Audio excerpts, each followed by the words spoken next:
एउटा मात्रै छ, छोरीलाई नै राखिदिन्छु। हामी पछि थाम्ला नि। छोरी आज स्कुटर नै बिग्रेछ, बसमा जाउँ न। जहिले यस्तै त हो नि, कहिले के नफी टाइममा तिर्दिनुहुन्छ। छोरी पनि रिसाएर भइहाल्यो, यो स्कुटर पनि आजै बिग्रिनु पर्ने।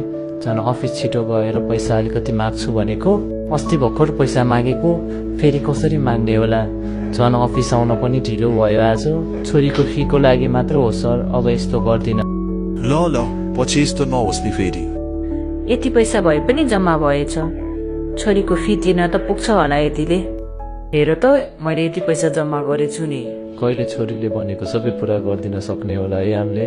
खाना पाक्यो त, खाम न त अब। पहिला छोरीले खाओस् अनि हामी खाम्ला नि। के भयो छोरी, खाऊ न। खाना पनि जहिले यही पकाउँछ, अलि अर्को तरकारीहरू पनि बनाउनु नि। छोरी हेर त, मैले तिम्रो लागि के ल्याइदिएको छु। ल्याइदिएर के गर्नु नि, मैले भनेको फोन ल्याइदिनु भएन होला त। के काम यस्तो। आयो छोरी। घर किन्यो है छोरी तिमीले त सहरमा। तपाईँहरूले के गरिदिन सक्नु भएन मेरो लागि, आफै गर्नु परिहाल्यो नि। किन त्यस्तो भनेको छोरी? हो, हामीले तिम्रो लागि केही गरिदिन सकेनौ।